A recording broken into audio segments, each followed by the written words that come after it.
Lin Huai fled the wedding before the ceremony. In his past life, his beloved took her own life on our wedding night, leaving him with lifelong regret. Why are you still alive? To take revenge on me. He tormented me for a lifetime, even personally feeding me a medicine that would render me infertile. So after being reborn, he couldn't wait to leave me behind and go find Chu Huanyan. So, I also ran away from the wedding, dressed in my red wedding gown. I knocked on the door of the cold and aloof General Lin. I recognized the wrong person before, but we haven't performed the wedding ceremony yet. Can you marry me? Just as I was thinking about how to escape the marriage, my maid Shiyu came in from outside the door, grumbling. What could be more important than the wedding ceremony? This is clearly bullying. I was stunned. According to the original plan, I should be in the wedding hall right now, exchanging vows with Lin Huai. But as soon as I entered, the Lin family led me here to wait. The red dates the servants bought weren't plump enough, so the young master had someone go buy new ones. Since there's still time before the hour arrives, please wait a little longer, young mistress. That was the explanation given by the estate steward. This didn't happen in my previous life, which is why I sent Shiyu to inquire. Where did he go? Seeing me ask, Shiyu's eyes turned red with even more anger. They said they went to Zhaichuan Tower. We are, after all, the legitimate daughters of the minister's household. How could they do such a thing? That makes sense. I put down the round fan, my eyes curving into a smile. He won't be coming back. Let's go. Shiyu stared at me in disbelief. Remember to take all the dowry away. I'm going out for a while, miss. Shiyu's voice couldn't stop me. Under the watchful eyes of everyone in the Duke's mansion, I walked to the main hall. Since young Master Lin is unwilling, let's just forget about this marriage. The flustered Duke Lin and his wife were stunned by my words. Seizing the opportunity, I slipped off the white jade bracelet on my hand and handed it to the lady. This is a family heirloom of the Lin family. I cannot accept it. Until I left, there was still complete silence behind me. Just as I stepped out the door, the voice of Duke Lin suddenly rang out from behind. Miss Lin, please wait a moment. I have already sent someone to tie up that unfilial son and will surely give you an explanation. My expression froze for a moment, and I lifted my skirt, running faster than anyone else. The entrance of Jai Chun building was surrounded by people. Lin Huai held Chu Huanyan in his arms, his eyes red, his face filled with the relief of having regained what was lost. It's okay now, as long as you're fine. His voice choked with emotion. He pressed his forehead against hers in front of everyone. Chu Huanyan's eyes welled up with tears, looking pitiful and delicate. Hua Lang, what a deeply affectionate pair of lovebirds. If I weren't the future princess consort, I would certainly have stepped forward to sigh a few words of sympathy. In my previous life, Chu Huanyan died on this day. Lin Huai hurriedly left on their wedding night and didn't return until daybreak. He grabbed me by the neck and said coldly, "Why are you still alive?" I didn't understand at the time, thinking he was overwhelmed with grief, and even thoughtfully had the servants prepare him a hangover soup.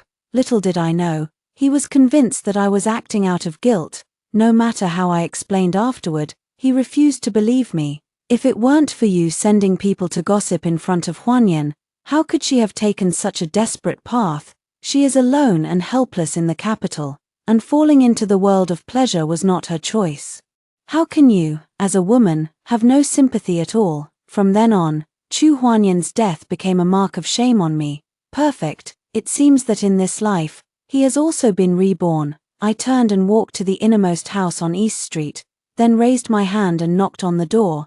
This is where General Lin, the younger half-brother of Duke Lin, resides. He moved out of the main estate not long ago. He is about the same age as Lin Huai and is the illegitimate son of the old Duke, Zhao, niece-in-law. The door opened, and Lin Ling's expression momentarily froze in surprise. This commotion had lasted until the sun was setting in the west.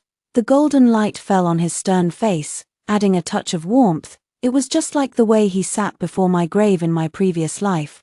But back then, he clearly called me Zhiyun. Lin Huai has fled from his wedding and gone to Zhai Chun Lu to find his confidant.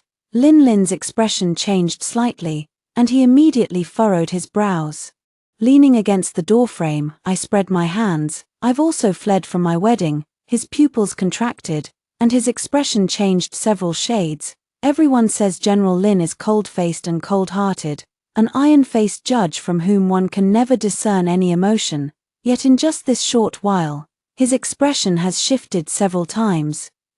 What are you doing here? I said with great helplessness.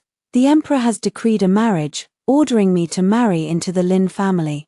Now that Lin Huai is tainted, I no longer want him. After much thought, General Lin seems more suitable. I just wonder, are you interested? Lin stared at me for a long while. He squeezed out 2 words. Why? I just said, General, you are a member of the Lin family, and I want to marry someone from the Lin family. I know it's a bit sudden. General, you can think it over. If it really doesn't work out, I can look among the Lin family's collateral branches. Perhaps I can find someone suitable there. I sighed, my sorrow written all over my face. How can there be such an unlucky woman in the world? Before the wedding ceremony even began, my husband was already entangled with someone else. If it were just an ordinary person, it might be tolerable.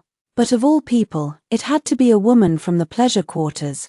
Where will I ever show my face again? Before I could finish my rambling, Lin interrupted me. Good. I'll have someone prepare the betrothal gifts. I instantly looked up, somewhat anxious. The betrothal gifts can wait. Let's have the wedding ceremony first. After saying that, I pushed Lin aside and headed into the courtyard. He followed behind me, watching helplessly as I barged into his bedroom and opened the wardrobe. Why are all the clothes so plain? Don't you have anything more festive? This one is okay, it has a bit of red at least. When I turned around with the clothes in hand, Lin's facial muscles twitched, and for a long moment, he couldn't manage to utter a single word. I pushed him to go change his clothes. By the time he came out, I had already had the servants buy red silk and bring it back. The wedding hall was very simple, but I wasn't picky. Lin looked troubled. Should we wait a little longer? I was taken aback, my face falling.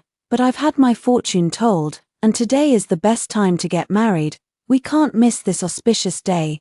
Could it be that General Lin is having second thoughts and doesn't want to marry me? No, he quickly replied. I hurriedly handed him the other end of the red silk, afraid he might change his mind. Just as the ceremony was completed, my parents and the people from the Duke's residence arrived. Zhao Zhiyun, what are you doing? My mother pointed at me, so angry that her eyes rolled back and she nearly fainted. My father's expression was also extremely unpleasant. Duke Lin glared at Lin even more fiercely and snapped in annoyance. Miss Zhao is young and inexperienced, but don't you know better? Stop fooling around. She was supposed to marry your nephew today. They had the proper matchmakers and went through all the formalities. How can you, as his uncle, be so shameless? Not to mention, if you ruin a young woman's reputation, how will she ever survive? The words hit like hammer blows. Lin furrowed his brows and replied coldly, the marriage is not yet formalized, so it cannot be considered valid. When Lin Huai abandoned her in front of everyone, did he ever consider her reputation or her future livelihood? To disregard her dignity and face for the sake of a woman of the world, is this the righteousness and integrity of the Duke's household? I turned my head in surprise. Though I only saw the firmness of his profile, I found him unbelievably handsome. I secretly slipped my hand into his palm and gave it a gentle squeeze. Lin trembled all over, turned his head to look at me, then quickly averted his gaze as if nothing had happened. Yet he gently enveloped my hand and declared to everyone with resolute strength, the wedding today was arranged in haste, and we were unable to prepare a proper feast. Please forgive the inadequate hospitality. The Duchess of the State snorted coldly. Are you certain you wish to marry him, Miss Zhao? This matter will not sound good if it spreads, and besides, the Emperor's decree, I am certain. Under my parents' dagger-like gazes, I nodded. The imperial decree does not explicitly state that it must be Lord Lin. Besides, the young master and Miss Chu are deeply in love, inseparable as glue. As someone with such a kind heart, I cannot bear to be the one who breaks up a loving couple. Naturally, I should let them be together, right? The Duchess's face turned cold. Since that's the case, the marriage arrangement between our two families is now void. These words were directed at my parents. After speaking, the two of them left immediately. and my parents couldn't catch up no matter how hard they tried. I couldn't help but feel relieved that we acted quickly. Otherwise, given today's situation, I might have been forced to go back and perform the wedding ceremony. My parents never stood up for me. In my past life, when I sought help from my mother, she only said with a cold expression, "It must be that you did something wrong for him to treat you this way. Instead of reflecting on your own words and actions, you dare to speak ill of your own husband." As she spoke, she glanced at my abdomen. "This belly shows no sign of movement yet. You must also hurry, for failing to produce an heir is a grave offense. Don't blame me for not reminding you when the time comes." She constantly urged me to regard my husband as the center of my world, to be gentle and virtuous. I obeyed. I was docile. Gu Huai drank and celebrated with his colleagues until the third watch of the night. I waited for his return in the cold wind, offering him a bowl of hot soup, but he immediately threw the hot soup on me, glaring at me with resentment. "Don't think that putting on this act will make me forgive you, Zhao Zhiyun.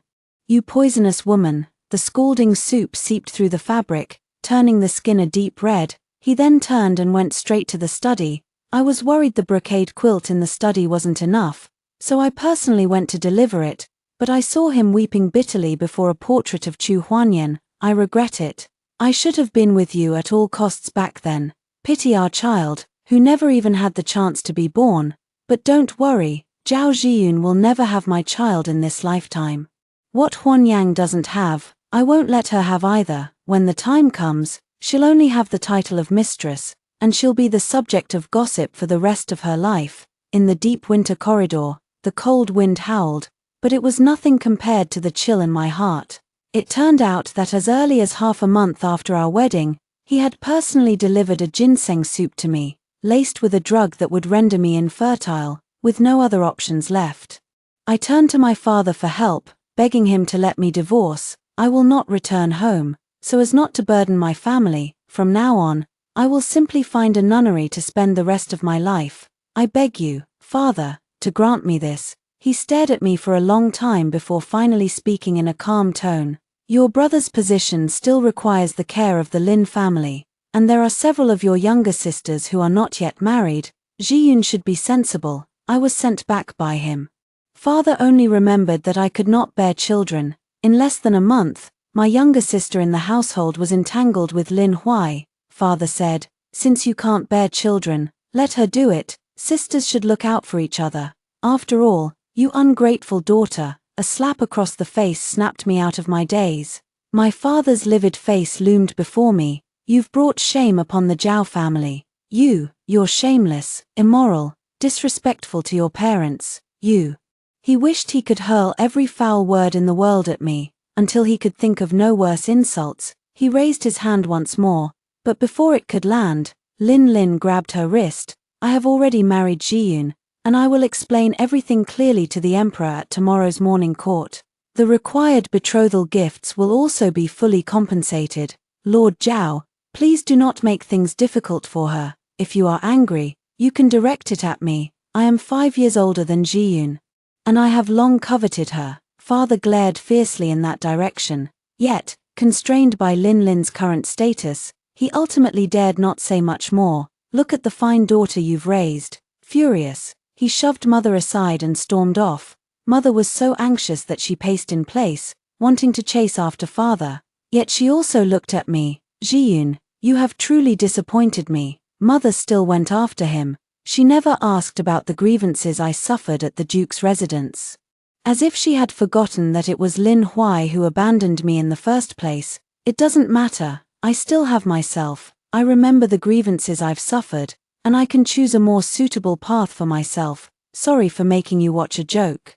After gathering my emotions, I smiled at Lin. "You don't have to force a smile if you don't feel like it, Zhiyun." As soon as he finished speaking, I couldn't hold back my tears. Amidst his flustered expression, I threw myself straight into his arms. "Since we're already husband and wife, it's okay to hug, right?" Lin stiffened his body, and after a long while, he finally placed his hand on my shoulder. Yet, I actually fell asleep right in his embrace. When I woke up, the sky was already bright, and the housekeeper, Uncle Meng, came to pay his respects. The general has gone to court. Before leaving, he asked me to hand over the household keys to you, madam. The general also instructed that this house is newly purchased, and many things are not yet equipped. If the lady has time, she may buy some things she likes. The funds and supplies in the treasury are at the lady's disposal. If there is anything unclear, feel free to ask us at any time. I took the account book and skimmed through it briefly. The household is simple, and the treasury holds a substantial amount of savings. At that moment, Shiyu hurried in from outside, as if still catching her breath.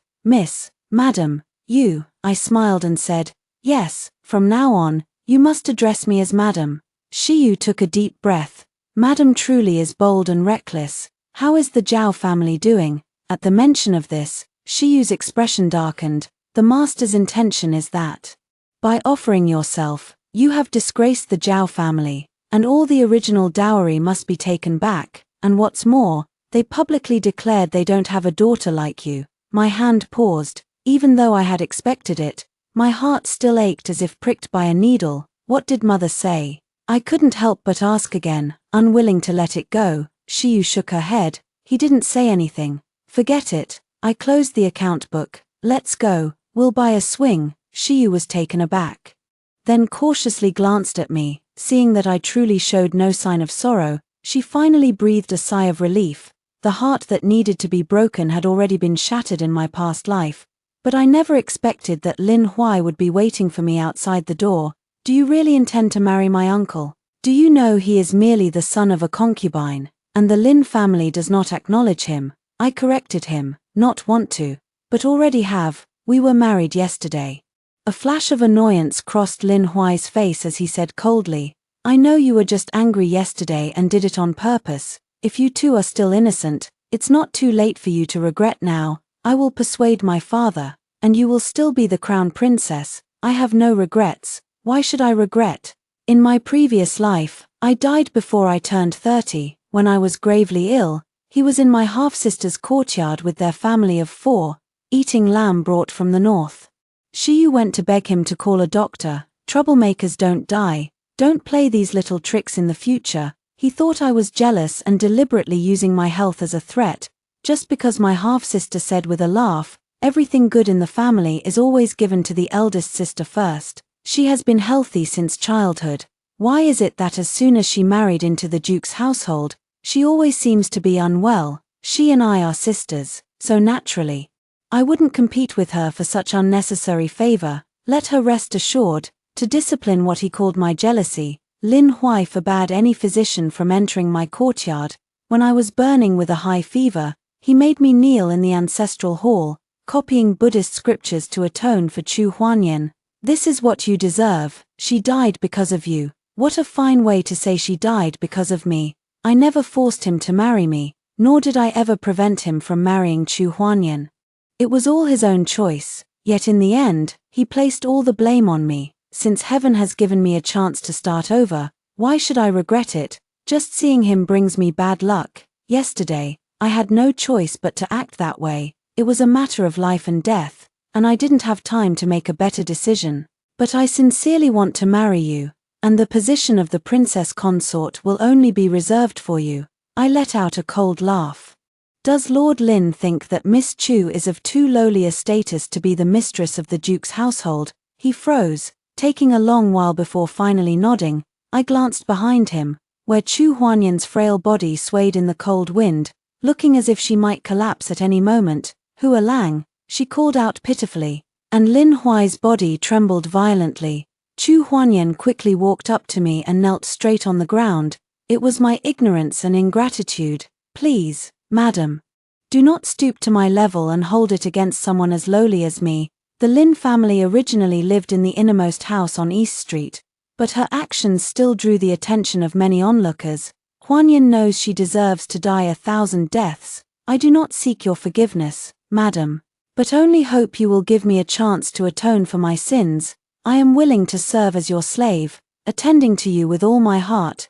Tears streamed down her face, her unpainted complexion looking utterly haggard. Lin Huai clenched his fists, his eyes filled with unbearable pity. How disgusting! Lin Huai gritted his teeth. seemingly making a great concession. You are the principal wife, and the household will still be under your control. As for her, let's just give her a place to stay. How about that? He seemed certain that I wouldn't refuse. In my past life, the submissive Zhao Zhiyun indeed would not have refused, but I am no longer the person I used to be. I refuse. Moreover, I am already a married woman. By seniority, you should address me as auntie. What, is your duke's household so morally corrupt? His expression suddenly changed, his gaze darkening. He is not a member of our Lin family at all, and we have never allowed him to acknowledge his ancestry. He is merely the illegitimate child of a concubine. Where, before he could finish speaking, my palm had already landed on his face. My hand really hurts from hitting. What a thick-skinned person indeed. Huailang, what are you doing? Chu Huanyan hurriedly supported Lin Huai, glaring at me fiercely and said, on our wedding day, you turned around and got involved with another man, shameless and disrespectful to your elders. Huailang is willing to forgive and take you back despite the past. How can you be so ungrateful? Someone like you, even if you become the crown princess, is unworthy of the position. I couldn't help but laugh. My gaze swept over the crowd craning their necks to watch the spectacle. Everyone, tell me, isn't it laughable that a woman of the night is lecturing me on wifely virtues? Moreover, as you all likely saw yesterday, it was clearly Lin Huai who abandoned me to be all lovey-dovey with Chu Huanyan. How did it become me being ungrateful? He has violated propriety, showing neither loyalty nor righteousness. Frankly, I have no regard for this duke's estate. Besides, the Empress Dowager's decree has already been issued. Whether my husband is a member of the Lin family is that really for the Lin heir to decide. A flicker of regret flashed in Lin Huai's eyes. Although the duke's residence was unwilling to acknowledge Lin Lin's identity, they dared not make a big scene about it. If his words spoken in public were to reach the palace, they would surely face severe consequences. What a lively scene. Outside the crowd, a sneer was heard. It was Lin Lin, followed by the crown prince, heading this way. The crowd quickly parted to make a path. Lin Lin shielded me behind him, casting a cold glance forward. What brings you, Prince Lin, to my residence? The wedding celebration was yesterday. You've already missed it. If you've come to offer blessings to my wife and me, I shall gladly accept your goodwill, but if you have any other intentions, I'm afraid you've come to the wrong place. Lin Huai's face turned ashen. Before he could speak, Chu Huanyan spoke up on her own. General, you may not know this, but your wife had long been determined to marry the Lin heir. Yesterday, she suddenly changed her mind. I fear she has other schemes in mind. Chu Huanyan hadn't finished speaking when Lin Lin's sharp gaze silenced her, leaving her words hanging in the air. Who are you? Without waiting for her to answer, he turned his gaze to Lin Huai again. Is this your beloved, choosing to end your life on someone else's wedding day? You certainly know how to pick the moment. If you truly wish to die, you should find a secluded place and go quietly. The crown prince looked at Lin Lin in surprise, unable to hold back any longer, and burst into laughter. It's rare to see you like this. Such an interesting side. After speaking, he coughed twice more. Lord Lin, please return. The past cannot be chased, and now Miss Zhao is already another man's wife. Your visit here truly tarnishes the reputation of the old Duke Lin. Lin Huai's face paled a few shades. Given the crown prince's presence, no matter how unwilling he was, he could only leave. Chu Huanyan hurriedly followed, but as soon as she grabbed his sleeve, he viciously shook her off. Some people are truly strange. They've been reborn and gotten what they wanted. So why are they still so full of resentment? It wasn't until I went out with Shiyu that I realized what the problem was. It turned out that yesterday's incident had already spread throughout the capital. Now, Lin Huai had become a laughingstock. One was the legitimate daughter of a noble family, dignified and graceful, renowned for her beauty. Yet he refused her, leaving her abandoned at the wedding hall. One is a famous courtesan from Zhai Chunlu, who claims to sell her art but not her body. Sounds nice, but in the end, she's just a woman of the streets, resorting to such lowly tricks like crying, making a scene, and threatening suicide. Could it be that young Master Lin is a fool? How could he not see through this? If I were Miss Zhao, I wouldn't want him either. How could anyone endure such humiliation and continue living like that? Lin Huai isn't just a fool, he's also a coward. In my past life, I only found out later that Chu Huanyan never truly intended to die at that time. She had someone inform Lin Huai, but was stopped by the old woman of the duke's wife. This was the twist of fate that led to her death. When I told him the truth, Lin Huai only looked at me coldly. If you hadn't gossiped in front of her, how could she have had such thoughts? Mother is thinking of me, but you, as the future mistress of the house, cannot even tolerate a woman with nowhere to turn. How hateful. So he has always known, but he dared not defy the Duchess, nor did he want to blame her, so he shifted all the blame onto me. Ridiculous. I was still thinking about proving my innocence. The eyes of the people are sharp, right and wrong are as clear as a mirror in everyone's hearts. Madam, please don't take it to heart. Shiyu thought I was upset about Lin Huai's matter and quickly offered a comforting word. I, however, smiled and whispered a few instructions in her ear. Shiyu trembled all over.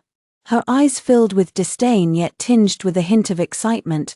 This servant will go and handle it right away. By the time I bought the swing back and had it installed in the backyard, the rumors outside had already intensified. In my past life, Lin Huai repeatedly claimed that I had harmed the child of him and Chu Hanyang. That is why he gave me the infertility drug. Since it is such a great joy, it naturally should be made known to others. The doctor who took Chu Hanyang's pulse accepted Shiyu's bribe and accidentally leaked the matter. Chu Huanyan turned the tables on him, once again threatening to take her own life. Now how could I possibly have the face to go on living? Lin Huai, heartbroken, pleaded before the Duchess. Who would have thought she would be directly driven out of the mansion? Until you figure it out, don't come back. Shiyu clapped her hands in delight. Madam, you have no idea how much they're being gossiped about wherever they go. I rested my chin on my hand, my thoughts no longer on Lin Huai, because Lin seems to be avoiding me. I haven't even gotten out of bed yet, and he's already left the house. I couldn't stay awake any longer and fell asleep. And he still hasn't returned. Moreover, he sleeps in the study every day, which is truly frustrating. It wasn't until this day, after downing 3 pots of strong tea, that I finally managed to intercept him in the courtyard. Husband, you're back. His expression changed, as if I were some kind of ferocious beast. I looked puzzled. Don't you want to see me? He quickly shook his head. No, then you don't like me. He froze. I took 2 steps forward, and he took 1 step back. I take 3 more steps, and he retreats 2 steps again. Frustrated, I grit my teeth in secret. But then I recall the hazy scene I glimpsed after my death in my previous life. Back then, my soul lingered, and I saw him sitting before my grave for 3 days and 3 nights. Jiyun, I'm sorry, I didn't know you were suffering so much. If I had known it would be like this, I wouldn't have let you marry into that family by force back then. From his murmurs, I finally understood that the boy I met at the Duke's residence when I was young was not Lin Huai, but Lin. I was 8 years old at the time, and the Zhao family had just arrived in the capital. At the invitation of the Duchess, my mother took me along to attend the banquet. She warned me, don't cause trouble, don't cry or make a fuss, and definitely don't get into disputes with others. I kept her words in mind, only daring to swing alone on the swing in the backyard. Which family's young lady are you? Why are you here all alone? Let me take you to play. A boy in fine clothes, a head taller than me, smiled at me, his words full of kindness. I was young and naive, thinking I had gained a new playmate, so I followed him. Little did I know, he led me to a secluded rockery and pinned me against the stone. Panicked, I instinctively screamed. Go ahead and scream. If you draw people here, your reputation will be ruined. Let's see who would dare to want you then. I remembered my mother's words. Holding back the tears in my eyes, not daring to speak again. Please, let me go. He wrapped his arm around my waist, leaning in closer, and closer still. As long as you behave, I won't say a word about what happened today. My mind went blank with fear, and no matter how hard I tried, I couldn't resist him at all. For him, pinning down my hands was all too easy. He even had a hand free to tug at my clothes. I closed my eyes in despair, thinking I was going to die. All I could do was pray in my heart, begging heaven to help me, pleading with all the gods. Perhaps a deity truly heard my plea for help.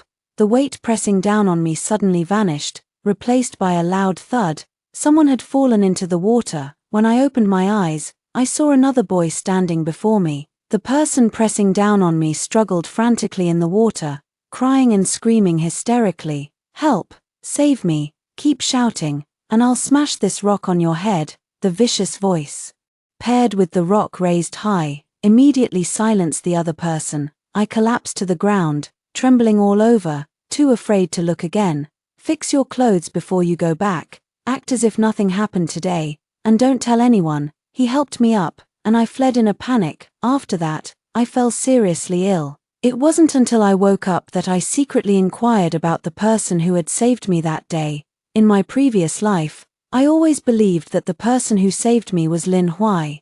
Because the place where I had the accident was Lin Huai's courtyard, and at the time, I didn't see the person's face clearly, only catching a glimpse of their back. Lin grew up in an outside manner since childhood, enduring harsh treatment. Although he was a few years older than Lin Huai, their heights were roughly the same at the time. It wasn't until Lin mentioned that matter in front of my grave in my previous life that I suddenly understood. Indeed. How could the deity of my youth be someone as selfish and cowardly as Lin Huai? We'll talk about this later. Don't overthink it, get some rest early. Before I could even gather my thoughts, Lin had already headed toward the study. Shiyu leaned in closer. "Madam, perhaps you could try a different approach, such as wearing something lighter, or..." Shiyu's face flushed a deep crimson as she shoved a book into my arms. I froze, opened it for a quick glance, then snapped it shut again. Though I had only just married, in my past life, I had been with Lin Huai many times. He enjoyed toying with me, or rather, deliberately tormenting me. "You look down on Huanyan's status. But now how much better are you than her? You're just born into a slightly better family than her. Why pretend to be a chaste and virtuous woman?" He choked me by the neck, forcing me into different positions, in different places, even when he was intimate with my half-sister. He also made me wait nearby, deliberately tormenting me. "Jiyun, I didn't expect Lin to come back." I was so startled that the book instantly fell to the ground. By the time I crouched down to pick it up, it was already in his hands. "Don't look, it's too late." He glanced at it, his gaze falling on my face before quickly turning away. I was so ashamed I wished I could disappear on the spot. "Let's go back to the room." Lin's voice grew hoarse. My hand froze in midair. Wanting to touch but not daring to, I fled to my room as if running for my life, and after closing the door, I felt nothing but a rush of heat rising to the top of my head. "Jiyun, open the door." Outside the door, Lin's voice came through. I didn't move. After a while, thinking the person had left, I cautiously opened the door, but Lin was still standing there. "Sorry," he apologized awkwardly, his fingertips brushing against my face. "I just haven't recovered yet. I was afraid you might regret it in the future, so I didn't dare to touch you." I stood there in a daze, and Lin tentatively embraced me. Seeing that I didn't resist, he tightened his arms, enveloping me completely in his presence. "It's my fault. I wasn't brave enough." Jiyun took the first step. Yet I was still hesitating. The Crown Prince is right. I was too indecisive about this matter, not as resolute as you. I nuzzled against him and mumbled. "The book wasn't something I wanted to read." "Okay, good, I understand. I'm serious." I was a bit annoyed. He chuckled softly. "This should have been for me to see." I was too embarrassed to speak, and Lin suddenly carried me into the room. The man's gaze fell on my face, bright and clear, tinged with a faint blush. "May I?" My heart stirred slightly, wondering if such matters required seeking a woman's opinion. "Jiyun." He buried his face in the crook of my neck, his gentle words sending shivers through my entire body. I heard my own voice, so faint it hardly seemed like my own. "Why, yes, I consummated the marriage with Lin. Even after waking up, it still felt unreal." I stared at the canopy for a long time, thinking about the scenes from last night. He would ask for my opinion and always pay attention to my emotions, rather than being like a wild bull venting its anger. The feeling of being cherished spread throughout my entire body, making me feel light all over, awake. A voice from the side suddenly snapped me back to reality. Didn't you go to court, rest today? He naturally sat down by the bed, placing his hand on my shoulder. I've had some food prepared. Would you like to rest a bit longer, or have something to eat first? I'm hungry. I nuzzled my face into his palm, then propped myself up. Later, I learned that Lin Lin was afraid I still had feelings for Lin Huai, afraid I might regret it. He had been giving me chances to change my mind all along. Every day I returned home with my heart in my throat, terrified that Ji-yoon might not be there. That day, seeing no one in the room, I felt quite lost.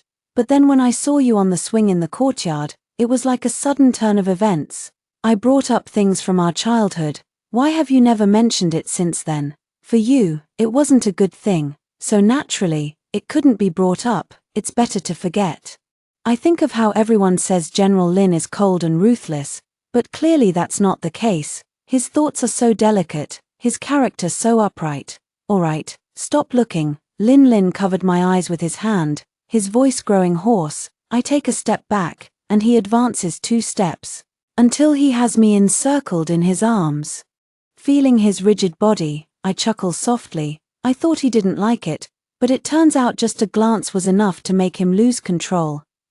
Before the smile even fades from my face, my lips are already captured.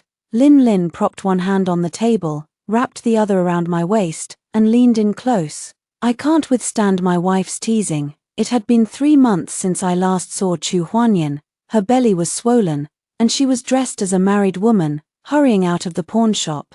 When she saw me, she was clearly taken aback, a flicker of resentment flashing in her eyes.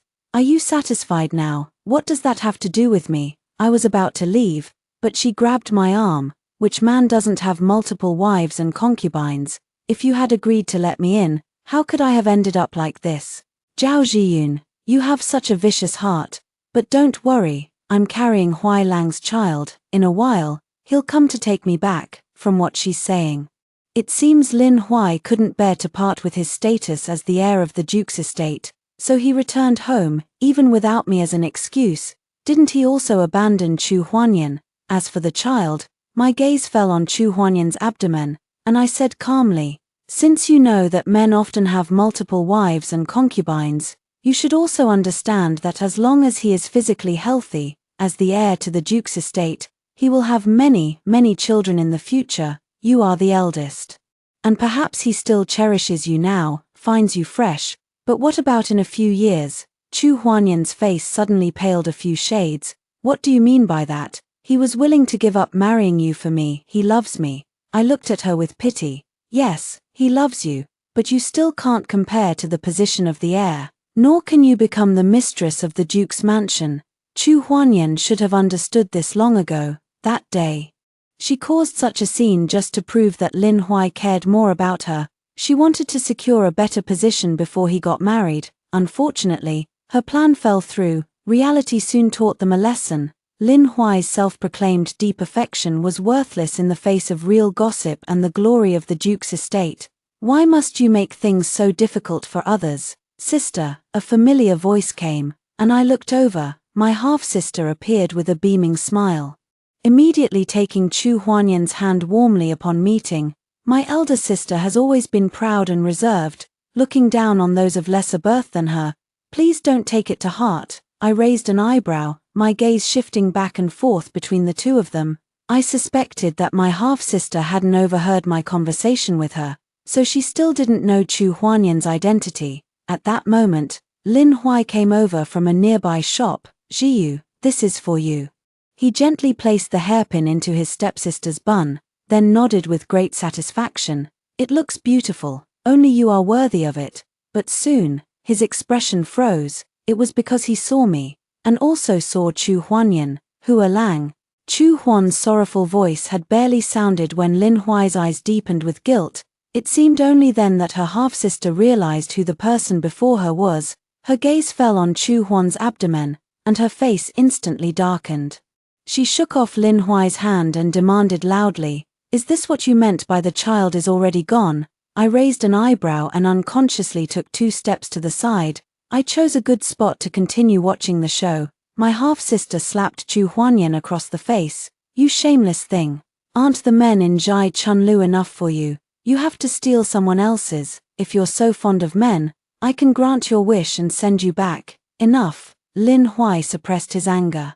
But upon seeing the red marks on Chu Huanyan's face, he was furious. He glanced at his half-sister again, took a deep breath, and said, "Don't you even look at yourself, in front of everyone? Do you have any manners befitting a lady? It's my child she's carrying, and it's not your place to interfere." My stepsister's eyes instantly welled up with tears. "You clearly promised my father, so what?" Lin Huai simply decided to let things take their course and said calmly, "Lord Zhao, there are times when you need me too. You'd better put away all those roundabout thoughts, otherwise, the marriage will be called off, and neither of us will look good." He gave a warning, took Chu Huanyan's hand, and then looked at me thoughtfully. "If only you had half the heart of your legitimate sister." "No, you despicable man."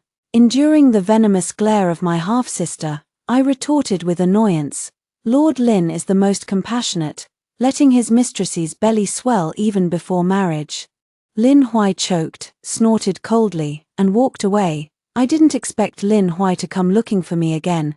"Have you also been reborn?" Without waiting for my answer, he added, "I've found out that it was you who spread the news about Huanyan's pregnancy. Zhao Zhiyun, in my past life, I was the one who wronged you, and I deeply regretted it after you passed away. After being reborn, I wanted to mend the rift from our previous life, and after comforting Huanyan, I planned to live a good life with you. I never intended for her to replace you. Truly." He spoke with absolute conviction, utterly sincere. "I nearly vomited up this morning's breakfast. I have no idea what young Master Lin is talking about. You're blocking my way. Please move aside." Lin Huai didn't budge an inch. "If he knew you chose him just to avoid me, and knew everything that happened between us in our past life, do you think he would still want you?" I suddenly froze. Staring at him in disbelief, he couldn't help but let out a soft chuckle. "I knew it. You wouldn't call off the engagement for no reason." Lin Huai stepped forward, and I hurriedly retreated. My gaze gradually turned cold as I said calmly, "Are you trying to deceive people with talk of ghosts and gods, young Master Lin? Do you think my husband would believe it?" He froze, clearly realizing that Lin wouldn't believe him, a flash of annoyance crossing his face. "You'll regret this." Lin Huai stormed off in a rage. A few days later, my father came to visit with my mother. My mother actually knelt directly on the ground, but as soon as her knees touched the floor, I knelt down as well. Both she and my father were stunned. Exchanging a glance, I said coldly, "Are you sure you want to speak like this, Mother?" She waited for father's nod before slowly rising to her feet. She also hurriedly helped me up. "Your engagement to General Lin is invalid," father said in a steady voice. "Without the command of parents or the matchmaker's word, this is a private and improper exchange between you two. Today, your mother and I have come to take you back." "Oh, didn't father publicly declare that he has no such daughter?" He glared angrily, his face filled with shock. My mother even cried out, "How did you become like this? Give me back my daughter. Who are you really?" In my past life, she had cried out in the same way. When I was critically ill and dragged my last breath home to see her, she cried out that I had ruined her reputation. "Why are you so useless? Your half-sister has already given birth to a son and a daughter, yet you haven't even laid an egg. Now that your concubine mother is about to climb all over me and act high and mighty, why have you even come back?" She scolded me for being as foolish as a pig, unable to win people over. She said I wasn't virtuous and gentle enough, that I didn't make Lin Huai treat me well, yet she couldn't see my frail, trembling body. Disheartened, I left, but in this vast capital, I had nowhere to go. "Please go back." I closed my eyes, suppressing my resentment and hatred, and coldly saw the guests out. Just then, I happened to see Lin entering from outside. He looked at the scene inside the room with a face full of astonishment. "General Lin, my son truly does not deserve you. Are you sure you want to stay with someone who disrespects their parents?" Mother cried, her eyes red. A huge pot of shit was dumped on my head. My eyes were red, but Lin was already standing by my side. "I also have no father or mother, just like her. If anything, it is I who am unworthy of her." As he finished speaking, his gaze fell gently upon me. "I have already spoken with His Majesty about my affairs with her. And he has agreed. Yesterday, the Empress Dowager also bestowed 2 bolts of brocade and a pair of jade ruby scepters, saying that my wife is sensible and generous, a rare find. Both my father and mother were stunned. Lin Lin bowed respectfully toward them. The Crown Prince's household is currently seeking study companions. If you two don't mind, I can put in a word or two before His Highness. Young Master Zhao is exceptionally talented in literature and could certainly give it a try, although being a student of the Eastern Palace may not compare to directly entering officialdom. The future prospects are still limitless. Father's expression shifted slightly, and he gave Lin Lin a deep look before finally cupping his hands in gratitude. After they left, I couldn't help but speak up. You don't have to do this. After all, they are your parents. If you don't want to see them in the future, you don't have to, but if things get too ugly, it won't do your reputation any good. I don't want others to misunderstand you. He told me all this very seriously, focused and sincere. I lower my gaze, but they haven't been good to me. Lin Lin pulls me into his embrace. It doesn't matter. My parents haven't been good to me either, but I will be good to you. The parents never came again. Lin Huai's scheme did not succeed, naturally. He could not secure a future for his younger brother. Later, it was Lin Lin who said a few words in front of the Crown Prince, allowing his younger brother to go to the Eastern Palace. The marriage bond between Lin Huai and his half-sister was also severed. Unable to contain her anger, the half-sister exposed the fact that Chu Huanyan's child was still alive. She then embellished the story among the noble ladies, causing the Duke of Lin to lose all face, with a bowl of abortion medicine. The Duchess ensured that Chu Huanyan lost her child for good. They say it was done while the young Master Lin was away, by someone he hired. When he returned, the bed was covered in blood. Young Master Lin was so furious he smashed everything in sight, and the Duchess was so enraged she fainted on the spot. Thank goodness Our Lady didn't marry into that family back then. Who knows what would have happened otherwise. Shiyu has recently taken a keen interest in the affairs of the Duke's household. As soon as she returns, she eagerly shares the latest gossip with me. I'm very curious about what choice Lin Huai will make in this life, but the result left me somewhat disappointed.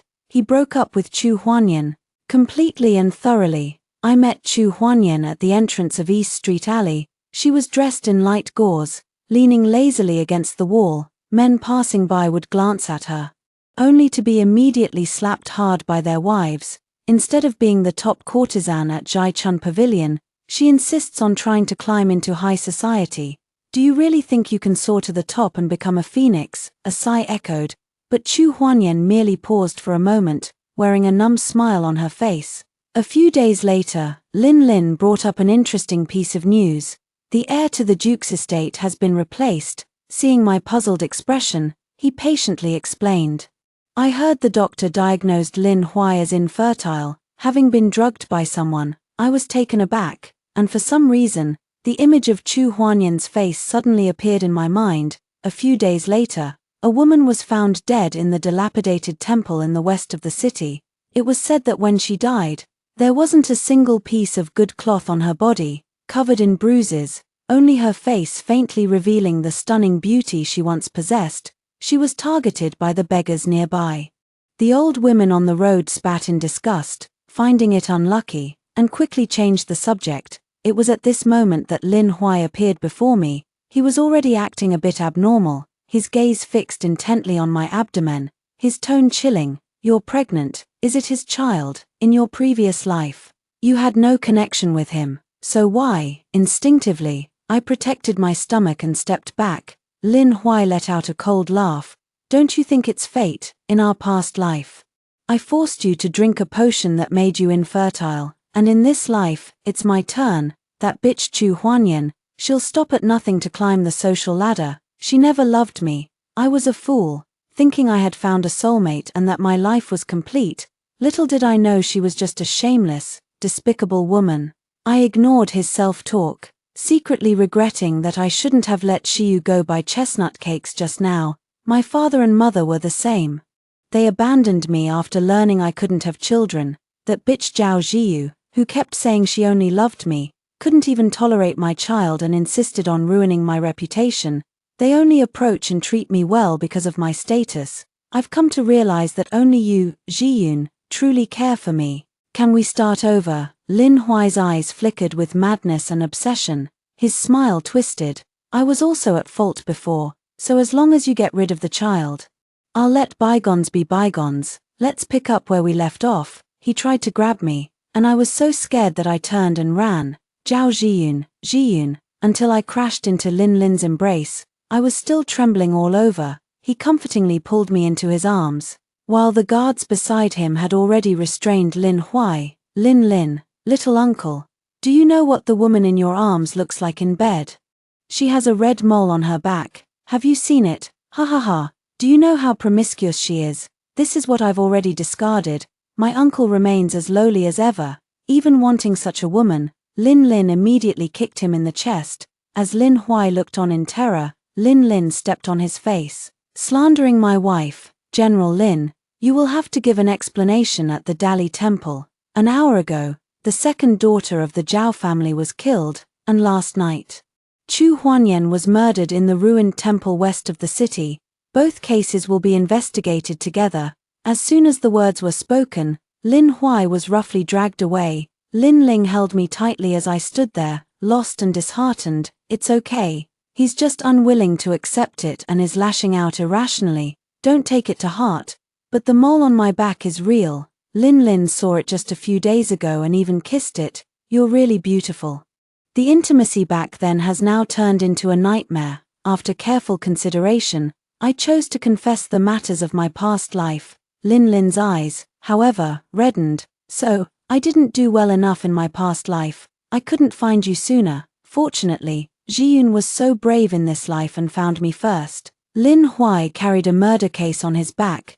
Duke Lin of the state of Lin offered a humble apology, but was severely reprimanded by the emperor, directly issuing an imperial edict, stripping him of his title. Later, I learned that the emperor had long been dissatisfied with the Lin family's attitude towards Lin. Having endured in silence for so many years, it was simply because I lacked a good excuse. The prestige of the Duke of Lin's household had declined, yet Lin was promoted 3 levels in just 5 years. When my father came to see me again with my mother, I refused to meet them. Later, my father found a daughter from a collateral branch of the family. Trying to help consolidate my position while I was pregnant with my second child, I was driven out by Lin with a dark expression. This general has only known Yoon as his wife in this lifetime. Lord Zhao, please leave. Yoon would not be happy to see you. Shiyu mimicked Lin's tone as she spoke. She then sighed and said, how did Madam have such good judgment back then? I was taken aback for a moment, recalling his drunken soliloquy before my grave. Actually, that day at the Duke's residence, I wasn't happy. They didn't welcome me, and even despised me, until I saw you in the backyard. I wanted to talk to you, but someone else got there first. I searched for a long time before I found you. At that moment, I truly wanted to kill him. How dare he?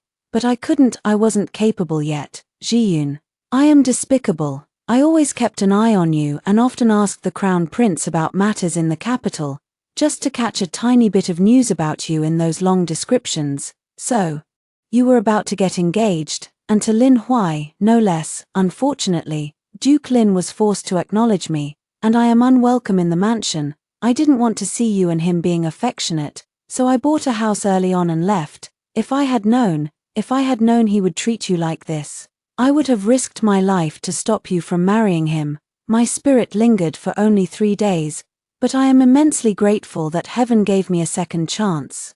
After hearing the first story above, what are your thoughts? Feel free to share your opinions in the comments section. Next, there is another similar story. Let's continue to see. On the day Fu Jing was once again in theft as a marquis, he drank himself into a stupor. His drinking buddy asked him, "You're engaged to the daughter of the Duke of Wei. What about Miss Ali?" He scoffed lightly. "Someone of her common background, how could she ever be worthy of entering my noble household?"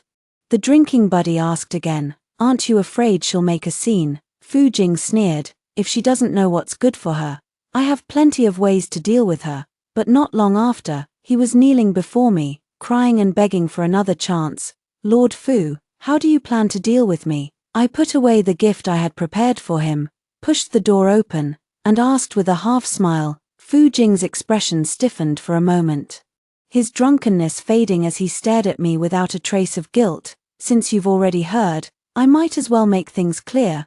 I'm going to marry Song Qingyao, the legitimate daughter of the Duke of Wei's household, and I won't be coming to see you here anymore. I will give you 1,000 taels of silver as compensation. Shen Li, let's part on good terms and not cling to each other. I nodded faintly and said, since you've said so. It's indeed not appropriate for me to cling any longer, but isn't 1,000 taels a bit too little? He suddenly widened his eyes and asked, 1,000 taels is still too little. Shen Li, don't be too greedy. I smiled and called out to the door, bring the account book and the abacus. In no time, the clerk brought them. 3 years ago, you were covered in wounds and collapsed at my doorstep, begging me to save you. You stayed in my shop for 2 months. With medical expenses plus food and lodging, totaling 500 taels, over these 3 years, you have borrowed a total of 12,500 taels from me. Oh, and over the years, you've frequently brought friends to my shop to eat and drink, only keeping accounts but never paying. I'll round it down for you. Let's call it 5,000 taels. And also, as I fiddled with the abacus and reported the accounts, Fu Jing's face gradually turned the color of pig liver.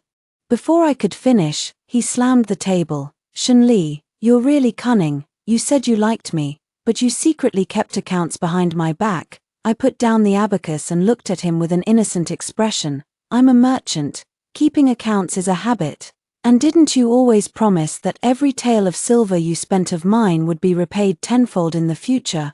I don't even need 10 times now. Just give me 50,000 taels, including principal and interest. He stared wide-eyed, his lips trembling for a long moment before he finally said, 50,000 taels? How could it possibly be that much? The accounts are crystal clear, and that doesn't even include the gifts I gave to you and your family. I tapped the ledger, speaking nonchalantly. By the way, the red coral ornament and 10 glass lanterns your mother borrowed, the antique calligraphy and paintings your father took to admire, and the several sets of headpieces your sister borrowed from me, please have them returned to me as well. Upon hearing my words, Fu Jing's drinking companions were all stunned. Miss Ali, you're so wealthy. Everyone then cast disdainful glances at Fu Jing. Marquis Fu, you're really not being fair. Miss Ali has spent so much money on you, and you just quietly got engaged to someone else. Fu Jing, flushed with anger, overturned the table and roared furiously. Shen Li, you gave all that willingly, and now you're using it to threaten me. Do you think this will make me marry you? Have you ever considered your own status? Are you even fit to be the mistress of a noble household? If I had known that Fu Jing was a petty man who would grow arrogant upon achieving success, I would never have saved him back then. But there are no ifs in life. All you care about is money. Money. Money, you're nothing but a vulgar merchant, unfit for refined company. Don't worry, our Jingyang Marquisate has no interest in those things.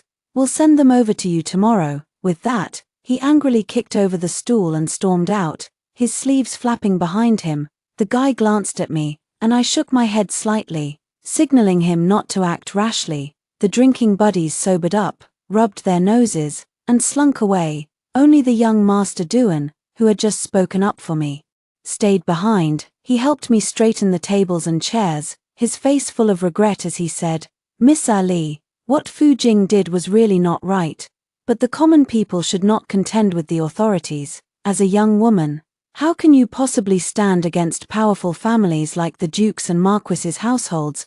I think it's best for you to make plans early and lay low for a while. I smiled at him and said, thank you for the reminder, young Master Duan. But I believe that under the Emperor's watchful eye, they wouldn't dare act recklessly. Young Master Duan sighed, left a silver ingot on the table, and added with lingering concern before departing, if you ever need help, you can come find me at the Chongting Marquis Manor. The next day, Fu Jing's mother and sister indeed came looking for me. The mother and daughter, usually so amiable, changed their tune completely. As soon as they arrived, they started shouting and making a scene. Driving away all the customers in my shop, a shop assistant hurriedly came to find me. When I arrived, a line of fierce-looking servants stood at the shop entrance. Inside the shop, 2 rows of maids and elderly women were also crowded. The scene was quite grand. Anyone unaware might have thought the Empress Dowager had arrived. I found it hard to connect the women inside with the Fu family mother and daughter I remembered. Indeed, birds of a feather flock together, when down on their luck. They appear kind and gentle, but once they gain power, their eyes practically grow on the tops of their heads. Seeing me stopped by the servants at the door, Fu Jing's sister, Fu Yingying, waved her hand with an arrogant expression. Let her in, as if the shop were her own. As I walked in, Fu Yingying gave me a disdainful glance, snorted, and sat back down. I smiled and asked, "Madam, Miss Fu, have you come to return my things?" Fu Yingying immediately bristled with anger. "Why didn't you kneel when you saw us? Do you even know any manners? You never made me kneel before," I replied with a smile. Times have changed. Now our Fu family is once again part of the nobility. In a few days, my mother will also be granted the title of first-rank lady. You, a lowly merchant from the lowest class, should kneel when you see us. Do you understand proper etiquette? Fu Yingying was extremely arrogant, yet not long ago, she was following behind me, calling me sister over and over, just to beg me to buy her a new set of clothes. It's not sealed yet, is it? If it's not sealed, then I'm still a commoner. Why should I kneel? I smiled and sat down, not taking them seriously at all. Fu Yingying was so angry she was speechless and could only whine to her mother, "Mother, you have to teach her a lesson. She's too arrogant and rude." Seeing her daughter defeated, the old lady Fu held her back and put on a forced smile. "Ali, you know, I've always cared for you in my heart." "Oh, looks like she's here to play the good cop today." Yingying is young and doesn't think before she speaks. "Don't take it to heart." I smiled and took a sip of tea. "Don't worry, old lady, if a dog bites me, I won't bite back." Her expression changed. Then her eyes shifted as she forced down her anger and squeezed out an awkward smile. "Ali, I know you're angry, and it's my Fu family that has wronged you, but you must understand. Jinger has worked hard to get to where he is today. Without the support of the Duke of Wei, when would my Fu family ever have a chance to rise? I know better than anyone how well you've treated aging. Since you care for him so much, surely you wouldn't want to hinder his future, right? Before I came, I already discussed with aging, once he marries the Duke of Wei's daughter, after a year or so, we'll bring you into the household." I asked curiously, "Carry me into the mansion? Has the law of Great Qin changed, allowing a man to take 2 wives? You still want to be the principal wife, Shen Li? I think you're a toad lusting after a swan's flesh. Allowing you to be a concubine in a noble household is already a blessing you've cultivated over 10 lifetimes." Fu Yingying stood up excitedly. In contrast, the old woman remained much calmer. Instead of scolding Fu Yingying, she smiled and said to me, "Ali, titles and status aren't that important. As long as you give birth to a child or 2 in the future, the Fu family will definitely treat you well. If you have a promising child who becomes an official in the court, they could even earn you a noble title. People should look at the long term and not get caught up in immediate gains and losses." She put on a look of genuine concern for me, yet he made no effort to hide his disdain for my status. But I remember, back then, the old lady told me that I would be married with 3 matchmakers, 6 betrothal gifts, and carried in an 8-person sedan chair. Of course, I was only joking. Such a family, even if they offered me mountains of gold and silver, I would never marry into. Old Mrs. Fu's face finally stiffened, her tone heavy as she said, "Shen Li, if you say that, you're just being ungrateful. I've already given you a way out. If you don't take it now, once the opportunity is gone, you won't have a choice." Fu Yingying seemed to finally get a chance to speak, and she said with an air of authority, "Mother, I told you, don't give her any good face. These low-class women, they only know how to take advantage of kindness. With our family's current status, crushing her is as easy as turning over a hand. Why waste words on her?" Madame Fu looked at me and asked, "Shen Li, I'll ask you one last time. Will you wait to become my son's concubine, or will you make an enemy of our Jingyang Marquisate?" I remained expressionless and said, "I neither want to be a concubine in your family nor become your enemy.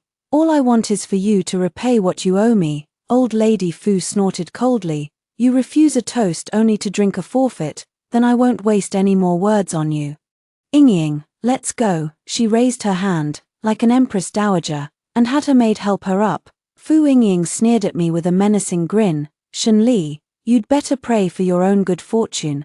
I waited until they reached the doorway before asking, if Duke Wei knew that your family was so ungrateful and shameless, would he still be willing to form a marriage alliance with you? Old Lady Fu stiffened her back, turned to look at me, and asked, are you threatening us? I said with a smile, I wouldn't dare. You should think carefully about what's more important. If she doesn't care about her dignity, then I won't give her any face either. Old Mrs. Fu's wrinkles sharpened, and she shot me a nearly venomous glance before finally saying, Shen Li, there's a saying that good advice is wasted on those who are determined to die. You'd better watch your step. With that, he stomped off angrily, just before closing that night. A group of fierce-looking men barged into my shop. As soon as they entered, they shouted loudly, bring out the best wine and meat, and be quick about it, we're starving. I was at the counter doing the accounts when the waiter went over to apologize. Sorry, the kitchen is already closed, and the meat is sold out. Perhaps you could try somewhere else. Those men suddenly flew into a rage, flipped the table, grabbed the waiter, and started beating him. Damn it, how dare you look down on us? Running a shop but having nothing to serve the customers. If you can't run it, then don't. Brothers, smash it. At his command, several people grabbed stools and began smashing things up in the shop. All the jars of wine placed by the counter were shattered. They even walked toward me with a sinister grin, pounding the counter fiercely. Little lady, you look quite charming. How about having some fun with us? Take good care of us, and we'll let you off tonight. I smiled and said, all right. You guys wait in the backyard. I'll come as soon as I finish settling the accounts. They were a bit taken aback, not expecting me to agree so readily, and then burst into laughter. What a shameless one. You better hurry up. We're not very patient. I smiled and nodded. Don't worry, I'll be there in a moment. Only after they left did I step out from behind the counter and help the young assistant up.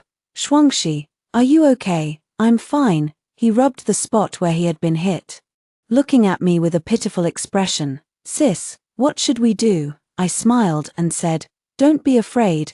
Go get the wine from the cabinet. He nodded, and I took the wine to the backyard. As soon as those guys saw me, they gave me a malicious smile. I poured a glass of wine for each of them and said, this jar of wine is my personal collection. Let me first offer a toast to you gentlemen. They had no guard up at all. Catching a whiff of the wine's aroma, each of them began to drool with desire. After drinking, one by one, they became dazed and confused, collapsing to the ground. I had the workers tie them up, hitch them to an ox cart, and deliver them to the Duke of Wei's residence. I didn't originally intend to ruin Fu Jing's plans. If he had no interest, I would have let it go. But the Fu family truly disgusted me, so I had no choice but to give them a taste of their own medicine. Unexpectedly, the first to come looking for me was the daughter of the Duke of Wei's household, Song Qingyao. He even formally sent me an invitation, asking me to go to the most upscale tea house in the capital, Sifangjai. I went with the intention of preventing an innocent girl from jumping into a pit of fire. The moment the door opened, I saw Fu Jing. He looked at me and smiled, his expression filled with contempt and smugness. Song Qingyao smiled and beckoned me inside, then said to Fu Jing, Jing, go buy me some chestnut pastries first, and come pick me up later, alright? Fu Jing smiled at her dotingly. After Fu Jing left, Song Qingyao sat there, sizing me up for a long time before finally speaking with a faint, ambiguous smile. Miss Shen truly lives up to her reputation as someone who can single-handedly run a restaurant. She certainly has her exceptional qualities. It sounded like a compliment, but the tone was filled with condescension. I didn't say a word, just watched her quietly. She gently picked up her teacup, took a sip, and then continued. Jing has already told me about your situation. Those people last night weren't sent by Jing, so please don't misunderstand him. It was Yingying who was afraid you'd keep bothering Jing, so she sent them to scare you. I've already scolded her. She's just a child and doesn't know any better. Please don't take it to heart. As her elder sister-in-law, I'll make sure to teach her properly from now on. I've brought all the things the Fu family took from you. You can take them with you in a moment. Here are 10,000 taels of silver. Consider it my personal compensation to you. I have only one request. You must leave the capital within 3 days and never return. I remained silent, continuing to watch her assert her dominance. She grew uneasy under my gaze and couldn't help but ask, "Why are you looking at me like that?" I said with a smile, "I'm just curious. How can a well-bred young lady like Miss Song have the nerve to utter such shameless words? Since you know the relationship between me and Fu Jing, you should understand that this man is untrustworthy and not a good person. If you insist on holding your nose and eating this spoiled meal, I won't argue with you. But he owes me 50,000 taels, and you're only giving me 10,000, plus you want me to leave the capital. How shameless can you be?" The smile on her face instantly turned cold. Her gaze toward me also grew much more fierce. Indeed, this Miss Song, who could get along with Fu Jing, was no innocent, naive white lotus. She curled her lips disdainfully, finally revealing her true arrogance. She took back the 10,000 taels of silver notes and said, "No wonder Ajing and Yingying said you were an ungrateful fool. Since you don't know what's good for you, I don't need to be polite to you anymore.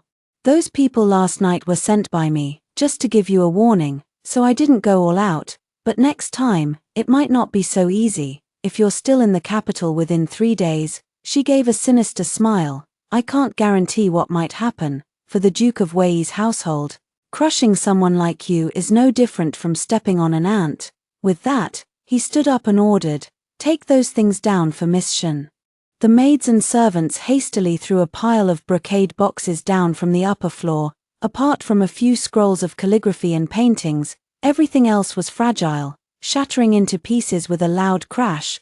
Those few people laughed arrogantly. "Miss Shen, we are clumsy, please don't mind." Song Qingyao gave me a disdainful glance with a smile, as if certain that I could do nothing about her. After all, she thought I was just a merchant woman running a restaurant, with no one to rely on, and could be bullied at will. I gently stroked the ring on my index finger and let out a soft sigh. I had given them a chance, but they insisted on provoking me. I called out to the window, "Ah Ju, return to the palace." When my elder brother saw me, his face was filled with anger. "Damn that Fu Jing. By my decree, strip Fu Jing of his title and exile his entire family." Before he could finish, I smiled and said, "Brother, don't do that, it wouldn't be any fun." My brother angrily asked, "Ali, you are my only sister, the eldest princess in charge of the nation's treasury. How could you let anyone bully you?" I absent-mindedly fiddled with my ring. Could I possibly let anyone bully me? It's almost my birthday, so please make an exception and hold a birthday banquet for me. "Brother," my brother looked pleasantly surprised and asked, "Are you willing to reveal your identity?" I smiled and said, "Didn't you say that all the officials in the court are very curious about me? Let's satisfy their curiosity. I was sent out of the palace right after I was born and raised among the common people. Due to exceptional business acumen, I had already become a prominent merchant in the region by the age of 13. Later, with substantial financial resources, I helped my elder brother defeat numerous competitors and ascend to the throne. My elder brother then entrusted me with the management of both the national treasury and the imperial private treasury. Being naturally carefree and passionate about freedom, I never made any public appearances.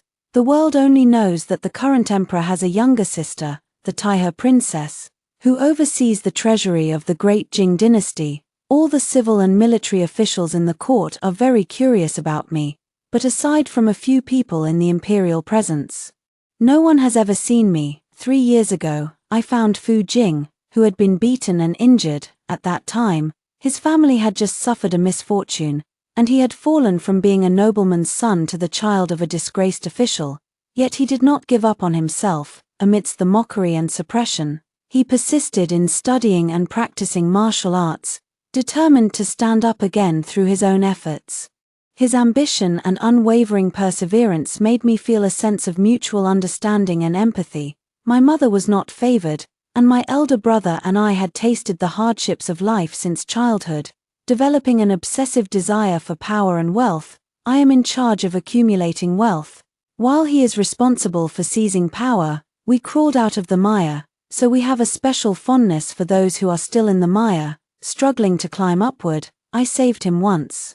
And he said he had no way to repay me, so he wanted to stay at the tavern to serve as my guard. Every night, he would come to the tavern without fail, staying until closing time, and only leaving after seeing the lights go out in my room. Several times when people came to cause trouble, he stepped forward without hesitation. Although I didn't need it, seeing his sincere devotion gradually moved me. I concealed my identity and spent time with him, only helping him discreetly to protect his self-esteem. After my elder brother learned that I was with Fu Jing, he also tried to persuade me, his current status is not worthy of you. Among all the court officials and noble families, you have countless choices. Why must you choose Fu Jing? Then, Your Majesty, why not simply elevate his status? My casual remark was taken to heart by the emperor, who gave Fu Jing the opportunity to suppress bandits in Yuju. I secretly sent people to follow and assist him, helping him achieve the greatest merit. Upon returning to the capital, the emperor reinstated his marquis title. Before he left for Yuju, he had earnestly promised me that upon his return, he would propose to me. I had even agonized for a long time over how to reveal my true identity to him. Little did I expect that, before I could come clean, he had already climbed the social ladder by attaching himself to the Duke of Wei's household. If it were merely a matter of breaking a promise, I wouldn't have stooped to his level. If you are ungrateful and turn around to step on me, then don't blame me for being ruthless. As soon as the news that my royal brother was going to host a birthday banquet for me was announced, civil and military officials, as well as prominent families, all became busy. They racked their brains to find out my preferences, hoping to gain favor at my birthday banquet. My royal brother even deliberately hinted that he would select a consort for me. I had no such intention, but I did not stop him either. Just as I was waiting for the birthday banquet, my little tavern ran into trouble again. On a dark and windy night, it was burned to the ground. If I hadn't already dismissed the shop assistants, there might have been casualties. I asked Eiju, was it the Fu family or the Song family who sent people to do this? Eiju replied, it was the Duke of Wei's residence. The Fu family has just been reinstated, they don't have the capability or the nerve. I nodded. That old fool, the Duke of Wei, is like an old man hanging himself. He's tired of living. Then I have no choice but to oblige him. I, as Shen Li, filed a lawsuit against the Duke of Wei's residence and the Marquis of Jingyang's residence at the local court, but no one dared to accept the complaint. Clearly, the court had already been bribed. Upon hearing this, my elder brother's face turned darker than the bottom of a pot, under the emperor's very feet. How could such an intolerable injustice occur? I will have these people flayed alive. I, however, was not as angry and said, brother, you have only been on the throne for 3 years. Reforming the bureaucracy and purging the court should not be rushed. My brother angrily slammed the table. If you weren't my sister, who would stand up for you? Whenever I think that the people under my rule suffer such injustice and harm, I find it hard to eat or sleep. I am very pleased that Your Highness has come to such a realization. This is precisely why I have always chosen to live incognito and remain among the common people. At the very least, I can still witness the injustices and grievances, and have the opportunity to bring these matters to Your Highness's attention. Upon my reminder, Your Highness suddenly said, Ali, assemble for me a special organization to patrol among the people. Let them become my eyes and ears. I was just thinking the same thing, coinciding with Your Majesty's thoughts. If Your Majesty trusts me, I would naturally be happy to help, I said with a smile. His Majesty gave me a sidelong glance. Ali, don't say such things to me. In this world, the only person I can truly trust is you. I laughed again. I believe this, because he knows that my ambition does not lie in the court. I simply enjoy doing business and making money. I revel in the joy of earning a fortune every day. On the day of the birthday banquet, I didn't set off with my royal brother and arrived early at the Chunghua Garden in the outskirts of the capital. It was still early before the banquet, and there were few people in the garden. While I was feeding the fish, someone walked over in surprise. Miss Ali. I turned around and saw it was actually Fu Jing's drinking buddy. that young Master Duan from the Marquis of Changting's estate. I had just exchanged a few pleasantries with him when Song Qingyao and Fu Jing arrived. They were looking around as if searching for someone, and upon seeing me with young Master Duan, both were quite surprised. Song Qingyao, holding Fu Jing's arm, walked over with an air of arrogance and said to young Master Duan, "Lord Duan, you are truly too bold. How dare you bring such a lowly person to the princess's birthday banquet? Aren't you afraid of angering the princess and His Majesty, bringing disaster upon the house of Changting?" Lord Duan was momentarily taken aback and was about to explain, but I stopped him. He had always looked down on Fu Jing, so with a cold snort, he turned to me and said, "Miss Ali, don't be afraid. If we really meet the princess and His Majesty, I will certainly testify for you. Some people are ungrateful, turning their backs on kindness as soon as they gain power. They are the ones who truly deserve to die." Fu Jing's face darkened as he asked, "Brother Duan, what do you mean by that? Don't call me brother. Although I, Duan Jingrui, am no gentleman, I won't stoop to being a petty person either." With that, he tried to pull me away, but Fu Jing stopped him cold. "Where do you think you're taking her, Duan Jingrui? Are you going to turn against me too?" Duan Jingrui was so angry he wanted to fight him, but I stopped him. I smiled and asked Fu Jing, "What are you so afraid of?" Fu Jing sneered coldly, "Afraid of you? What kind of waves could a merchant's daughter like you possibly stir up? You keep talking about merchant's daughter and lowly class. Have you never heard that Princess Taihe also came from a business background?" I was just kindly reminding him, but he didn't appreciate it, not even trying to hide his contempt. "How dare you compare yourself to the princess?" Song Qingyao also threatened. "If what you said reaches the princess's ears, you won't have enough heads to spare." What did I say wrong? I was just stating the facts. Why would the princess want to cut off my head? Although I enjoy maintaining an air of mystery, I've never portrayed myself as a cold-blooded killer, Song Qingyao said sarcastically. As expected of someone from the lower class, with no understanding of rules or manners, don't even think about comparing yourself to the princess. For someone like you, even mentioning her is an insult. Shen Li, if you don't want to die, get out of here now, otherwise, when the princess and His Majesty arrive, you'll be done for. I smiled and said, "But I was invited here as a guest. Why should I leave?" "You were invited? Ha, how is that possible?" Fu Jing and Song Qingyao naturally didn't believe it. Young Master Duan didn't speak, but there was also a hint of doubt in his eyes. After all, in their view, someone of my status couldn't possibly have received an invitation. Fu Jing asked, "The invitation, do you have it?" "I really don't have one. Who would send themselves an invitation to their own birthday banquet? Don't have one." He laughed. "You dare to sneak into such an occasion, you must be tired of living.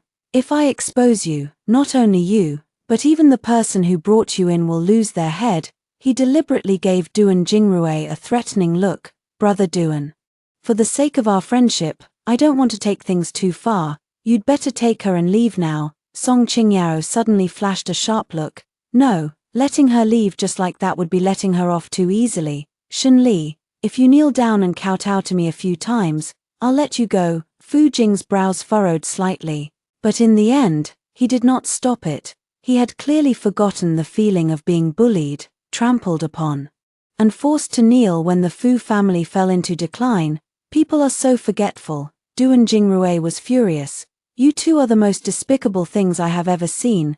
To have known people like you is truly a stain on my life." With that, she took my hand and tried to lead me away. "I would rather risk my life than let Miss Ali be humiliated by you." Song Qingyao revealed a sinister smile and began shouting loudly, "Guards, there's an assassin." Although there weren't many people around at the time, her shouting still drew quite a few glances, especially from the Imperial Guards of the Chunghua Garden. A group of silver-armored Imperial Guards quickly surrounded the area. Song Qingyao looked at me triumphantly, as if gazing at a person on the brink of death. "It's her. She doesn't have an invitation and sneaked into Chunghua Garden. She must be up to no good." Master Duan quickly explained, "No, Miss Shen is a friend I brought in. He actually lied to help me, and even took the initiative to shoulder the responsibility." Fu Jing stared at him in astonishment, clearly realizing that Duan Jingrui had risked his life for me. Then you are an accomplice, and all of you at the Changting Marquis Manor are accomplices. Song Qingyao declared loudly. Duan Jingrui roared, Song Qingyao, have you no shame? You snatched Fu Jing away, burned Miss Shen's shop, and now you want to wipe us out completely. Song Qingyao, however, looked innocent. Young Master Duan, what are you talking about? I don't understand. Our Jing and I grew up together, and our engagement was arranged by our parents and matchmakers. How can you call that snatching? She's really putting on an innocent act. Duan Jingrui looked at Fu Jing. Fu Jing, are you still a man? I know best how Miss Shen has treated you these years. How can you be so cold-hearted and cruel? Aren't you afraid of retribution? Fu Jing's expression flickered with a moment of struggle before he replied in an utterly cold tone, Brother Duan, I advise you to think for yourself. The charge of assassination is something neither you nor the Changting Marquis Manor can bear. Duan Jingrui's face flushed and then paled, finally saying, I refuse to believe there is no justice or fairness in this world. I do not believe that His Majesty and the Princess are people who cannot distinguish between right and wrong, good and evil. Then, he looked at me with determination. Miss Shen, I will accompany you to appeal to the Emperor. To be honest, I am not someone who is easily moved, but Duan Jingrui truly touched me at this moment. I can be certain that he doesn't know my identity, yet at this moment, he has the courage to risk his life for me, which is truly commendable. For the first time, I took a serious look at Duan Jingrui. He doesn't have a stunning appearance at first glance, but he carries himself with the grace of a gentleman, as refined and elegant as pine and bamboo. He felt a bit uneasy under my gaze and hurriedly let go of my hand. Miss Li, I apologize for the offense. I was just in a moment of urgency. I shook my head with a smile. Thank you, Mr. Duan. You will be rewarded for your kindness. Song Qingyao sneered coldly a few times. Good fortune, ha. If he doesn't end up getting his head chopped off because of you, it'll be a miracle from the ancestors. The Imperial Guards exchanged glances, all looking at me, waiting for my clear instructions. The Imperial Guards in charge of Chunghua Garden today were all trusted aides of my brother and me, so naturally, they recognized me. I remained silent, and they didn't know whether they should reveal my identity or not. The surrounding whispers of suspicion continued. Who is that? I recognize her. She's the female owner of Thousand Cups Inn, the paramour of Marquis Fu. No wonder, TSK, she's got quite the nerve, daring to come here and cause trouble. I heard the Song family burned down her shop, and she couldn't get justice from the officials. She probably snuck in to appeal to the Emperor. Looks like there's going to be quite a show today. Fu Jing and Song Qingyao are really ruthless, bullying someone to this extent. But how dare she sneak into Chunghua Garden? That's the worst move she could make, ruining the princess's birthday banquet. She must have a death wish. The crowd of onlookers grew larger and larger. The spectators moved closer and closer, pointing and whispering. Song Qingyao's face couldn't hold up any longer, and she foolishly snapped at the Imperial Guards. Why aren't you all taking action yet? Fu Jing had somehow drawn close to me and whispered in a voice only I could hear. I warned you earlier not to get entangled. At this point, no one can save you, Shen Li. You will never fit into the world of the powerful. I'm not marrying you for your own good. You simply don't understand the rules of the power game. I gave him a meaningful smile. So I should thank you. A hint of regret flickered in his eyes. If only you had listened to me, you wouldn't have ended up like this. Just then, a stern and authoritative shout rang out. Who dares to cause trouble at the princess's birthday banquet? Long live the Emperor. 10,000 years. The first to see the Imperial brother quickly knelt down and kowtowed. Immediately, the entire garden was filled with kneeling figures. Only I merely bent my knees slightly and called out in a clear, audible voice, Imperial brother. Silence fell. There were only a few intermittent gasps of cold air. Song Qingyao abruptly shouted, Shen Li, have you gone mad? After saying that, she turned to the Emperor and said, Your Majesty, it was this woman who sneaked in. Intending to cause a scene at the princess's birthday banquet, please punish her severely. The way the crown prince looked at her was as if his gaze carried icy blades. Song Qingyao's face instantly turned deathly pale. The crown prince walked toward me, took my hand to help me up. and only then turned to command the imperial guards, watching the princess being insulted. "Are you all dead? Drag these two scoundrels away and beat them to death." Song Qingyao and Fu Jing both widened their eyes in shock. Fu Jing nearly collapsed in disbelief. "Shen Li, you," I smiled and nodded at him, saying, "My childhood name is Ali, and Shen is my mother's surname. I remember telling you that I take my mother's surname. Empress Dowager Xian's surname is Shen. You should know that." His face turned deathly pale, then his eyes reddened, and he said, "But you never said you were." "Does it matter who I am?" I asked him. "Just because I'm Shen Li. You think you can bully and toy with me as you please? Is that it?" Fu Jing's lips trembled a few times, but in the end, he didn't dare to say another word. A puddle of yellow liquid suddenly flowed out from beneath Song Qingyao, emitting a foul stench. The once haughty and arrogant Miss Song had actually been scared to the point of wetting herself. "It's impossible, it's impossible, it's a lie. How could Shen Li be a princess? How could she possibly be a princess?" My elder brother waved his hand in disgust. Take her away, take her away." Just then, Duke Wei and his wife arrived, weeping and kneeling before my elder brother and me. "Your Majesty, Princess, I have failed in teaching my daughter and deserve to die 1,000 deaths.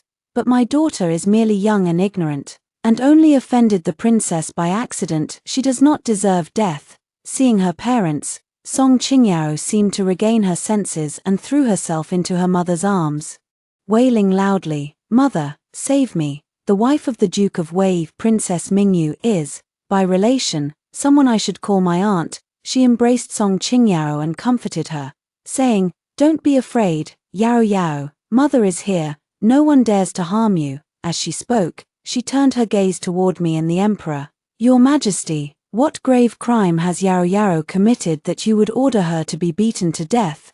My elder brother was furious. "She dared to offend the Grand Princess Taihe. Isn't that reason enough to kill her? They say ignorance is no excuse for a crime. But Yao Yao had no idea this was the Grand Princess Taihe. If there was any offense, it was unintentional. How can your Majesty casually order death and expect to command the respect of the people?" My elder brother was momentarily speechless. I smiled gently and said, "Princess Mingyu has misunderstood. My elder brother does not intend to have Miss Song beaten to death." Thinking I had backed down, she became even more arrogant. "I suppose His Majesty is not a tyrant who acts without distinguishing right from wrong.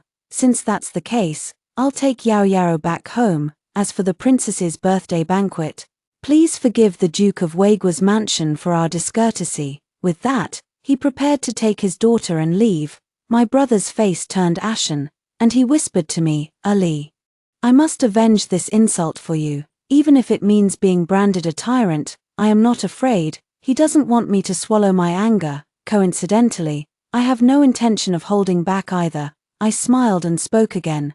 "Wait, Princess Mingyu, I didn't say you could leave." She turned back, glaring at me indignantly. "What further instructions does Princess Taihe have?" I smiled and said, "Your Highness, the Crown Prince, has not ordered the execution of Song Qingyao, but rather intends to exterminate the entire Song family, including you." My words left everyone in the room utterly shocked. Princess Mingyu's face turned ashen as she gritted her teeth and said, "How dare you? I am a princess, and the Duke of Weigua's household is a family of distinguished service. How could you think of killing us at will?"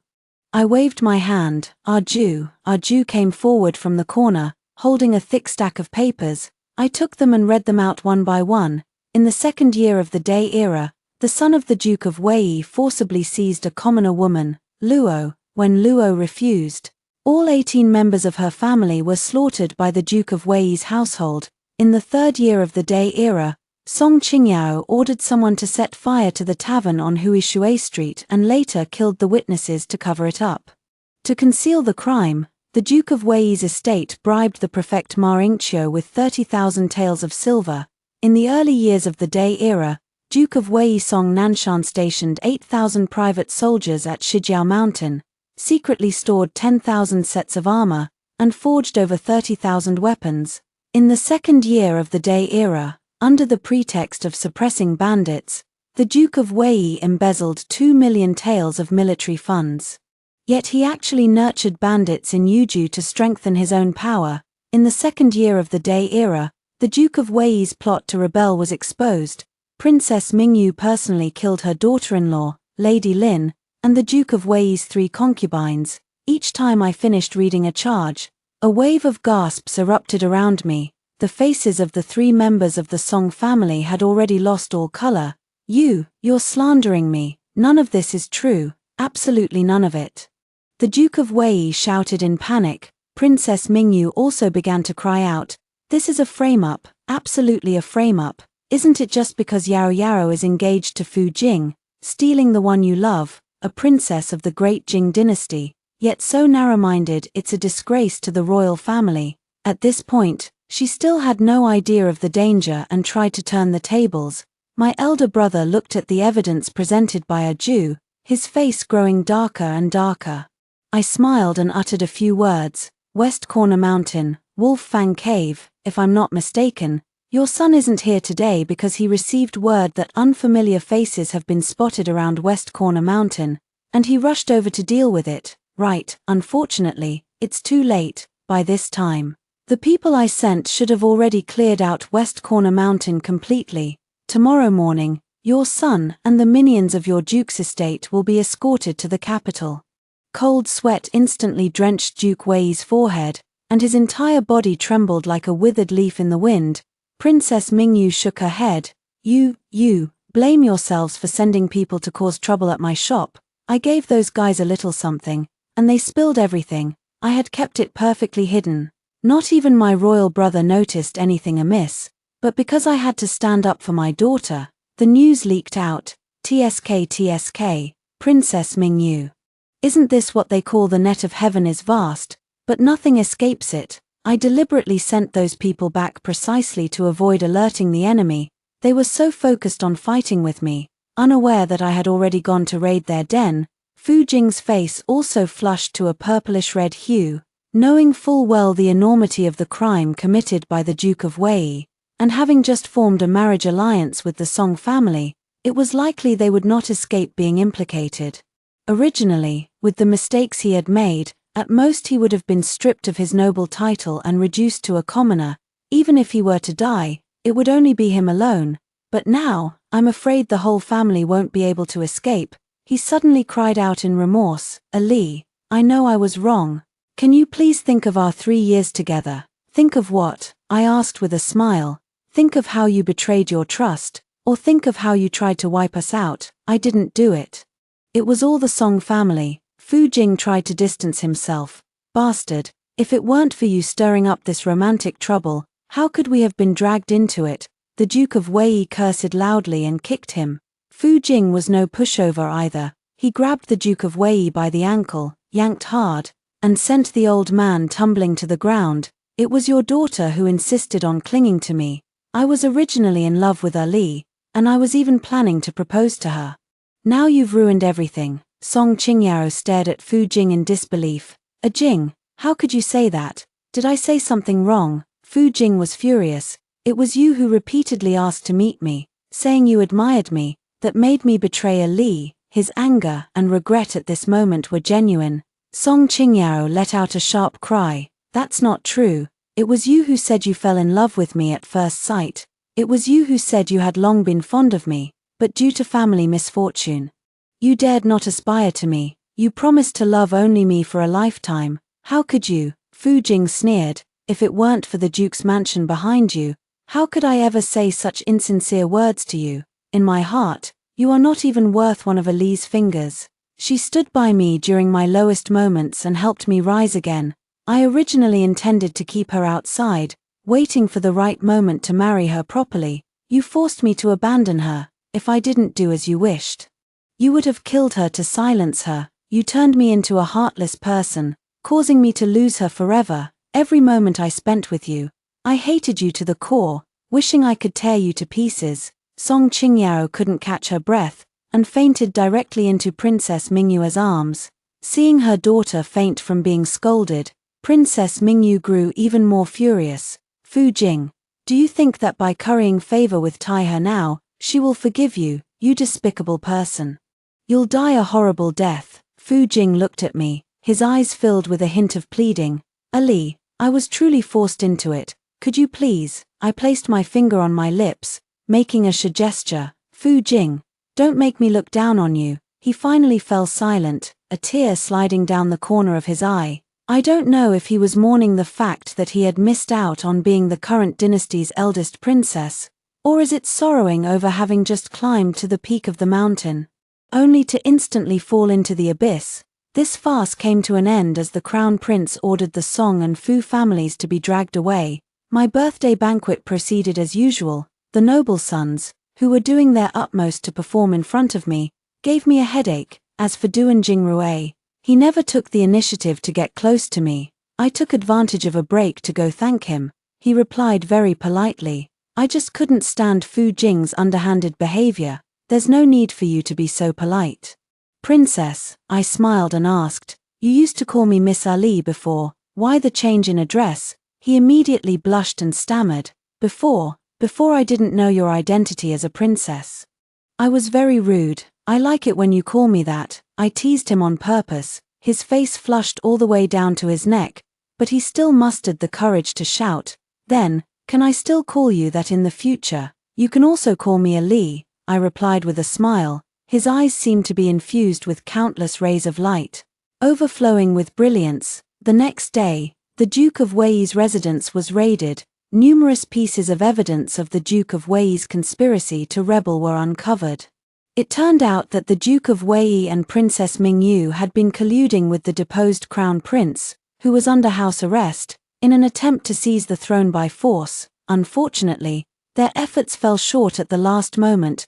The deposed crown prince, terrified upon learning that his plot had been exposed, hanged himself overnight.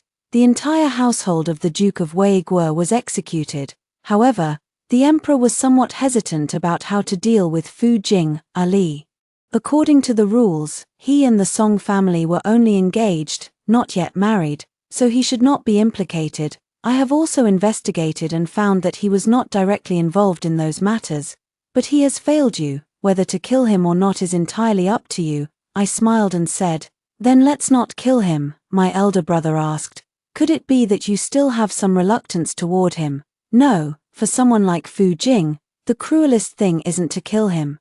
It's to make him fall from the clouds, completely severing any hope of him rising again, to let him sink forever into the mire. He hasn't repaid the debt he owes me yet, exiling him to the northern frontier, to serve as a slave among the armored soldiers that will be his repayment.